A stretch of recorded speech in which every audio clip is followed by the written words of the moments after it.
الرحمن الرحيم الحمد لله رب العالمين maanta halkan waxaan doonayaa inaynu ku eegno cashar kamid ah casharadeenii imtixaanaha ee inoo socon jiray ku saabsanaa software-ka loo yaqaan QuickBooks version-kan isticmaalayna waxa weeyaan QuickBooks Enterprise Solution laakiin si QuickBooks ama waxa weeyaan software-kan waxa weeyaan versions badan buu leeyahay intuba waxa weeyaan waa isku mid waxyaalo yar yar bay ku kala duwan yihiin maanta waxaynu doonaynaa inaynu ka hadalno cashar ku saabsan qofka owner-ka ah ama qofka waxa weeyaan business-ka leh haddii uu lacag kala baxo business-kiisa qaabka loo diiwaan gelinayo iyadoo la isticmaalayo QuickBooks waxaynu ognahay inta badan dadka Soomaalidu waxa laga yaabaa qofka business kale inuu businesskiisa wuxuu doonayo ka qaato waana waa xaq buu leeyahay oo ka qaadan karaa waxa weeyaan banka businesskiisa lacagtiisa ama waxa weeyaan ha ku kharash gareeyo waxyaala businesska waxa ugu soo iibiyo ama waxyaala personalkiisa ah ha ku qabsado ama waxa weeyaan waxyaala cid kalaba ha siiyo oo sadaqada ka dhigo qofku waa u xor marka hore xoolihiisa laakiin se bal waxaynu iswaafajinaynaa qaabka xisaab ahaan loo ku record gareynayo wuxuu qofku ka qaato businesskiisa inta badan waxa dhacda sida caadiga ah waxyaalaha uu qofku ka qaato businesskiisa inta badan businessyada waaweyn mooyaane kuwa yaryari ma record gareeyaan waxa weeyaan qofkii meherada lahaaba uu imanayo qofkii xisaabiyaha ama qofkii cashier-ka ahaa wuxuu ku oranayaa adeer waxaan doonayaa $100 ama $200 baan doonayaa ama $500 baan doonayaa waxaan doonayaa in aan ku iibsado dhul waxaan doonayaa inaan inankayga jaamacad ugu diro waxaan doonayaa in aan u isticmaalo waxyaalo kale oo aan non business reasons ahayn marka waxa weeyaan qofkii waxba waxa la yaranayaa xisaabiyaha u gudbin ama waxa weeyaan qofkii business kala haba qaatayba oo waa lagu yara qoraya book yar marka waxa weeyaan waadii lacagta ay la baxay oo cashier-ka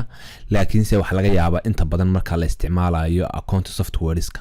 wax kasta oo dhaca waxa weeyaan programka ayaa la geliyaa si hodhow toolo lagu xisaabtamo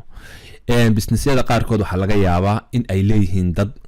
hal qof ka badan 2 3 4 5 qofku wuxuu qaatay waxa weeyaan hadii aan la record gareynin hodhow toolo waxa weeyaan lama kala qaybsan karaayo retain earning-kii businesska ka soo baxay markaas bal waxaynu eegaynaa iminka dad badan oo daawadayaasha channel-kan ah ayaa waxay soo weydiiyeen oo kale waxa weeyaan ninka meherada leh ayaa waxa weeyaan wuxuu sameeyaa xaafadiisa biilka uu siiyo expense gelinaa bay dhaheen waxa weeyaan xaafadiisa waxa weeyaan bishii biilka uu siiyo waxa weeyaan expense ayaan gelinaa oo kharashaadkan ku darnaa markaas taasina maaha sida accounting-ka equation-kiisu maaha sax waxa weeyaan ma noqonayso expense waxa uu qofka owner-ka leh ee business-ka leh uu qaatay ma noqonayso expense laakiin se waxay noqonaysaa wax saameynaysa hantidiisa ama EQ-giisa capital-kiisa guud wax saameynaysa ayay noqonaysaa bal waxaan u baahanahay qaabka taas waxa weeyaan loo diiwaan geliyo ama waxa weeyaan ha ku bixiyo biil xaafad ha ku bixiyo ama waxa weeyaan ha ku bixiyo waxyaalo kale qaabka loo diiwaan gelinayo u baahanahay iminka tusaale ahaan oo kale haddaan tusaale idin soo qaato waxaynu sameynaynaa tusaalahan oo kale isla eegaynaa tusaalahan oo kale haddaynu isla eegno waxa weeyaan halkan waxaa ku taala ninka leh Ahmed waxa weeyaan withdrawal $100 ayuu kala baxay from his business bank account from non business reasons ninkaas waxa weeyaan $100 ayuu la baxay oo kala baxay banki ama account-kii meheradiisa ayuu kala baxay $100 waxaana uu ku kharash gareeyay wax aan waxa weeyaan businesska soconaya aan waxba u tarayn oo waxyaala personalkiisa u isticmaalay markaan leeyahay wuxuu ku isticmaalay wax aan businesska ka mid ahayn macnaheedu waxa weeyaan ninkani markuu $100 kala baxay account-kii meheradii waxa weeyaan uguma soo iibin alaab uguma soo iibin buugaag uguma soo iibin waxyaalo kale material ah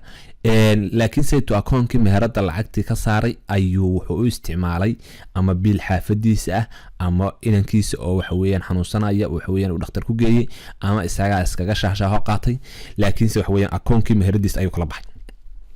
haddaba markii dhacdaas oo kale dhacdo qaabka cookbook loogu record gareynayo waa inaynu fahanaa si fiican waa inaynu u record gareynaa si aan hodhow toolo qofka wax kasta oo khaldama qofka programka isticmaalaya ama qofka xisaabiyaha ah ee meherada jooga ayay tahay responsibilitygiisa inuu ilaaliyo oo wax weeyaan any transaction dhaca uu waafajiyo account equation uu ku saleeyo marka koobaad waxaynu niri hadaynu tusaalahan soo koobno ninkani lacag ayuu qaatay waxaanu ka qaatay meherada akoonkeeda umaanu isticmaalin wax business ka khuseeya haddaba bal waxaynu sameeynaa qaabka cookbook lagu record gareeyo taas markaynu ka nimaadno cookbook waa kan casharo badan baynu ka duubnay cookbook bal waxaynu sameynaynaa waxaynu tegaynaa Somali company-geena la yiraahdo balance sheet-kiisa aynu tegaynaa balance sheet-kiisa waad aragtaan hadda cash on hand lacagta taala waxa weeyaan uu business-kan imka haysto waa lacagta halka ku qoran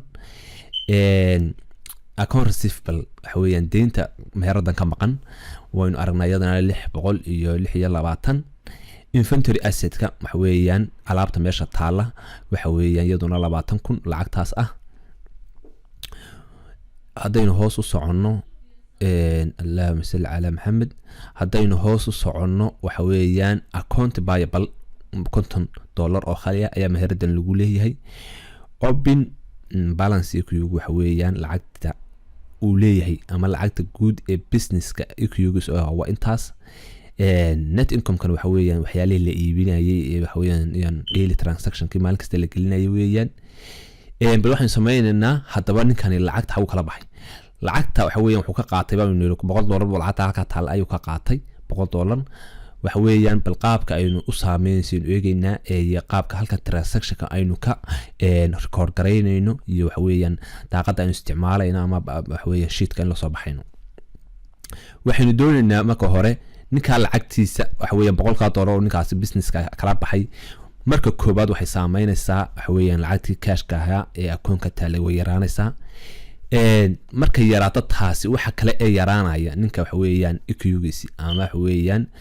lacagtii capitalkiisa ahayd ee waxa weeyaan uu lahaana way yaraanaysaa businesska ilaa waxa weeyaan waxa uu ka qaatay businesskii wixii wax kale uu ku soo bedelay ma jirto haddii wax kale ku soo bedeli lahaa ama dhinacan kale ka kor lahayd inventory-ga ama waxa weeyaan waxa badan lahaa waxa weeyaan inventory-ga alaabta meherada taala ama wax badan lahaa fixed asset-ka ama waxay noqon lahayd investment marka waxaynu sameynaynaa investment-ga marka leeynu eegaynaa qaabka waxa weeyaan hadduu ninku lacag ku soo daro meheradiisa oo ka soo qaaday soo personal account-kiisana waynu eegaynaa laakiin se imika tan uu la baxay waxaynu sameynaynaa waxaynu tegaynaa halka ay ku qoran tahay company waynu tegaynaa markaynu halka ku dhufano waxaynu dooranaynaa halka ku taalo make general journal entries halka ku taalo ayaynu ku dhufanaynaa markaynu click siino waxay noo soo baxaysaa daaqada baa inoo soo baxaysaa waxba mar dambahana tusintan waan iska xidhaynaa markay halka noo soo baxdo waxa weeyaan account ayaynu waxa weeyaan marka hore sameynaynaa waynu dhaafnay halkan chart of account ku noqonaynaa chart of account markaynu ku noqono account equity waan soo sameynaynaa account-ka equity-ga ah waxa weeyaan waa account-ka horta doonay inuu ninkan wax kasta oo kaasoo iska isticmaalaynaaba hore inagu sameysnaa account-kaasi waxa weeyaan waa holdings withdrawal kaasoo iska isticmaalaynaa waana account waa tapekiisu equity because of markaad sameynayso account-ka waa important inaad doorto waxa weeyaan account markaad sameynayso kama tagaysaa new account markaad ku dhufato waxa weeyaan account-ka taasaa dooranaysa ilaa waxa weeyaan account-kaad sameynayso waxaan doonaynaa account ninkani waxa weeyaan waa nin maaha wixiisan expense iyo waxan maaha nin lagu yeelanayo waxan maaha laakiinse waxan waa wax saameynayo lacagta ninkan meheradiisa saameynayo marka EQ oo ah waxa weeyaan hantida uu leeyahay qofka customer-ka ah ayaynu dooranayna marka account-kan waad aragtaan marka hadda ka noqono tapekiisu waa EQ already kama iska isticmaalayna marka waxa weeyaan account baynu dooranay account-kii holdings withdrawal ayaynu ku dhufanay marka lacagta uu ninkani qaatay halkaas aynu ku record gareynaynaa waxaynu nidhi waa $100 $100 ka ku dhufanayna waxa weeyaan account-ka kale ee lacagtan ka baxayso cash on hand buu ahaa cash on hand-kina wuu yaraanaya marka halkan waxay faahfaahin ah waad ku qoran kartaa kan waxa weeyaan ama waxaanse Axmed ayaa qaatay lacagtaas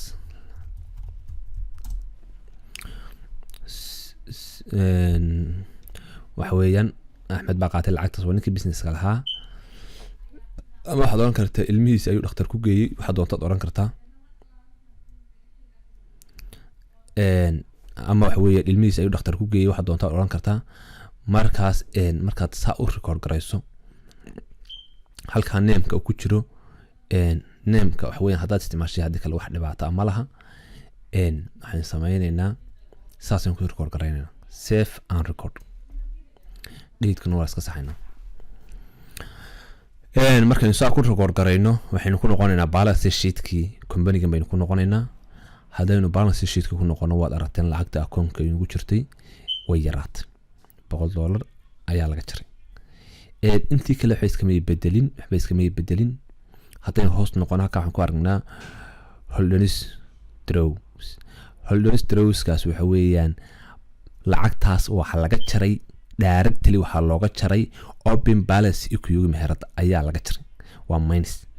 waxa weeyaan ninkan lacagtu cash-ka meheradiisa kala baxay waxay saameysay hantidiisii guud bay saameysay equity-ga ahaa marka lacagta saas loo record garanaya hodhow tooli marka wax weyn la xisaabtamayo hadduu yiraahdo waa maxay lacagtan minuska wax weyn war lacagtaad qaadatay aad isticmaashay dee faahfaahinteedu way ku taalaa haddii lagu soo dhufto wuxuu ku geenayaa halkii maalintii laga geliyey make journal interest halkii laga geliyey ayuu ku tusayaa halkan baad ku dhufanaysaa halka ayra dambe lagu dhuftaa marka halka ku dhufato wax weeyaan qaybtii toos ayuu ku geenayaa wax weeyaan sidaas ayaa loo record garaynaya lacag kasta oo qaato qofka ownerka ah qaabkaas ayaa loo record garaynaya waxa weeyaan wixii aan la record garayn karin yar ee iska expense la raacin kara iyada waa meesheeda de 1,000 iyo 2,000 iyo waxa aad u qaato qof waxa weeyaan wax hantida laga jiro ma jirto laakiin sidii waxa weeyaan lacag badan ama lacag waxa weeyaan continuous oo soconayso oo de bil kasta biil ah waxa weeyaan de bil kasta waa lagu ururinayaa qaabkaas un baa loo gelinayaa cash-kana waa laga qaadaya because of waxa weeyaan de lacagta di cash-kiina waxa weeyaan aan la qorin ninkan qasnada jooga waxa weeyaan lacagtan waa laga xisaabtamaya haddii maalin kasta uu lacagtan iska bixiyo oo waxa weeyaan uu reerkan ama biil u siiyo de waxa weeyaan qaab ninkii xisaabiyaha ahaa ee software-ka ama programka isticmaalayana aanu ka jarin lacagtii waxa weeyaan hodhow tolo lacagtii waxa weeyaan lacag markasta waxa weeyaan asagu de waa laga yaabaa inuu buuggiisa iskaga jaro manualka uu isticmaalayo laakiin si lacagtii waa in la isla hayaa oo la isla check-gareeyaa lacagta waxa weeyaan treasureka ama waxa weeyaan qasnada markasta ku jirta waa in la isla check-gareeyaa oo la wada hayaa qaabkaas ayaa loo record gareeyaa haddii uu owner ku qaato ama waxa weeyaan ama waxaad samayn kartaa qaabkaas aynu iminka soo sheegnay waa qaabka ah double entry-ga marka waxa weeyaan la isticmaalayo make general journal inkasta waxa weeyaan ay fiican tahay programyada qaar aan lahayn special journal in badan oo waxaa jirta aan account software-iska aan lahayn sa cookbook uu leeyahay cookbook waxyaalaha ka fiican yahay account-iska waxa kamid wax kasta waxa leeyahay special journal laakiin si horta double entry-ga qaabka loo gelin waa qaabka haddii aad doonayso inaad si yaro fudud aad u gelisay special journal waxa weeyaan waa laga helayaa cookbook-iska waxaad tagi kartaa halka baad iska tagi kartaa right check marka timaado wax weeyaan halka waxaad dooranaysaa akoonka lacagtu ka baxaysay baad dooranaysaa markaad halkaas sare markaad doorato akoonka lacagtu ay ka baxaysay halkan waxaad dooranaysaa akoonkii ahaa holders withdrawalka akoonkii holders withdrawalka ahaa haddaynu saa u wadno waa kan akoonkii kaasaa ku dhufanaysaa lacagta waxa weeyaan aad gelinaysa aad u baahan tahay $100 waa kaas wax weeyaan halkaas wax weeyaan faahfaahin baad ku qoraysaa waa biilkii xaafadda oo kale hadda doontid waa biilka xaafadda Axmed ayaad ku qori kartaa qaabkaasna waad gelin kartaa waa special journal lacagtii waxa weeyaan akoonkii way ka baxday akoonka kalena ku dhacday holders withdrawalka ah oo ka go-ay akoonkii equity-ga ahaa ee waxa weeyaan guud ee waxa weeyaan capitalka guud ee waxa weeyaan ownerka halkan naxbad magac ku qori maysid qaabka hadda aad u samayso aad save garayso iyadana waad arki doontaa iminka tusaale ahaan oo kale hadaan save garay double laba jeer baan ku dhuftay haddaan balance sheetkii ku noqdo meherada waad aragtaan lacagta ka 2 jeer bay ka go'day halkan waa inaad ugu tagtaa 200 oo wax weeyaan minus ku jira markaas wax weeyaan qaabkaas labada qaab oo isku meel un bay tagayaan mid iska dhigare ha weeyaan haddaad ka aragto kaas wuxuu ku sheegayaa inuu general journal ka yimkaasna check la qoray red check oo qofkii ta check loo qoray oo akoonka kala baxay taas raba iska dhigare wax weeyaan double entry-ga dhibaato ma laha wax weeyaan marka hore wax weeyaan sab programyada ma aqbalayaan baan u maleynayaa page 3 iyo search-ka qoladahan loo yaqaana marka wax weeyaan haddaan halkan delete gareeyo halkaas delete baad ku dhufan kartaa kii hore double entry-ga ma delete gareeyay waxa weeyaan haddaan ku noqdo halkaykii qaabkii waxa weeyaan red check baan u qorayba waxa weeyaan labada qaabba waa sax laakiin se waxa weeyaan kuwa ma kala joogo ayuun baa labadaba la wada helaya inta badan programyada qaar baan special journal lahayn qaabkaas ayaa istaan waxa weeyaan loo sameeyaa oo waxa weeyaan inta badan haddaynu soo conclude gareyno ama soo koobno marka waxa weeyaan uu qaadanayo qof meherada ownerka ah ama waxa weeyaan qofka shareholders ka meel lacagta waxyaalaha uu qaadan karaa inta badan dhowr qaabood buu qaadan karaa markasta wuxuu qaadan karaa qofku lacag cash ayuu kala baxaya akoonka meherada ayuu kala bixi karaa lacag cash mar wuxuu kala bixi karaa asset ayuu qaadan karaa ama wax weeyaan computer buu qaadan karaa wax weeyaan laptop buu qaadan karaa kursi buu qaadan karaa miis buu qaadan karaa waxyaala fixed asset oo business kan uu lahaa ayuu qaadan karaa oo gurigiisa geysan karaa oo isticmaali karaa isagu mar wuxuu kala bixi karaa lacag buu kala bixi karaa company-ga qasnadeeda waxa weeyaan mar wuxuu kala bixi karaa ama saada ama waxa weeyaan guriska marba wixii la isticmaalo ayuu lacag kala bixi karaa qaabyo badan ayuu lacagta u qaadan karaa oo wax weeyaan uu kala bixi karaa qofka business ka leh waxa weeyaan businesskiisa isagoo oo ku kharash gareynaya waxyaalo aan businesska ku saabsan tani kuma jirto waxyaalo business ku saabsan haddii uu lacagta qofka akoonka ka saaro uu laakiin si businesska oo return ku soo sameeyo oo ku soo celiyo lacagta oo wax ugu soo iibiyo waxa weeyaan yada qaabkan loo record gareyn maayo waxa weeyaan wuxuu keenayaa voucher-kii uu alaabta ku soo iibiyay markaas waxa weeyaan voucher-kii alaabtii ayaa laga qabsanayaa ama waxa weeyaan fixed asset ha noqoto ama waxa weeyaan alaab inventory oo waxa weeyaan current inventory ha noqoto waxa weeyaan qaabkaas ayaa loo gelinayaa taas waxa weeyaan markasta waxaan ka codsanaynaa inaad subscribe gareysaan channel-kan waxaanu jecelnahay inaan markasta u soo gudbino ummadda Soomaaliyeed wixii anfacaya ee aanu isleenahay waad ku dhaantaan idinkuna wax weeyaan wixii talo iyo tusaale ah iyo toosin markasta waxaanu jecelnahay inaan nala garab taagan tihiin oo commentiga nagu dhaaftaan waxyaalaha wax weeyaan inta badan qof kasto comment noo soo qoro asxaabtayda waxaanu isku daynaa in aanu waxa weeyaan tixgelino codsigiisa inoo soo sameeyno fiidiyoyo in dhaweytolo waxyaala maanu soo gelin channel-kan ku saabsan waad naga raali ahaanaysaan laakiin se iminka insha Allah continuous way noqonaysaa waanu bilaabaynaa 2020ga maalin kasta wax laga yaabaa ama waxa weeyaan weekiiba dhowr jeer inaan soo gelino 10 ku saabsan xisaabaadka iyo arrimaha maaliyadda